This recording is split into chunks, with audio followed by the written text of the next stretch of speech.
The Seahawks look to remain perfect here at home, but in order to do that, they'll need to follow these key matchups.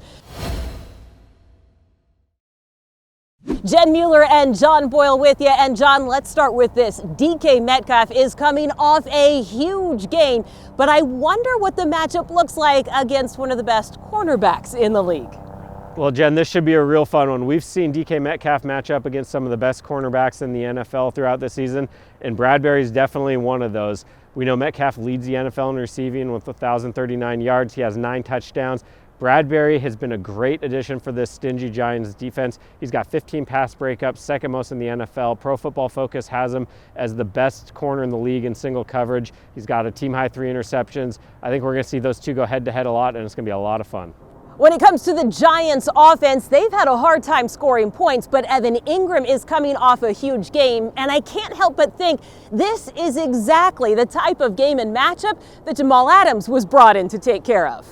Exactly. We talked about when Jamal Adams got here that he's that guy that you can put on a tight end. And look, he probably won't cover Evan Engram every snap, but he's the perfect athlete to do it. Engram hasn't had a huge season all year, but he's got that elite 4.4 speed, as Pete Carroll talked about this week, just a phenomenal athlete. And he's coming off a big game. He had 6 for 129 last week in their win.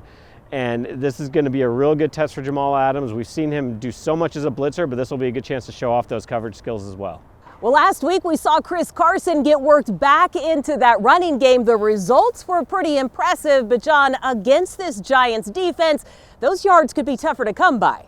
Exactly. The Giants only are allowing 3.9 yards per carry on the ground. They're 5th in the league in total rushing defense. And look, we know that Russell Wilson, DK Metcalf, Tyler Lockett can get the job done just throwing it around. But we also know this offense is even more dangerous when they get that balance, get Chris Carson going, get Carlos Hyde going. We saw Carson kind of ease back in last week. I think we're going to see a little more of him this week, but it's going to be a tough challenge against a good Giants defense. The Seahawks and Giants play here at Lumen Field. You can listen to the game on the Seahawks Radio Network and make sure that you read everything John Boyle has for you on Seahawks.com.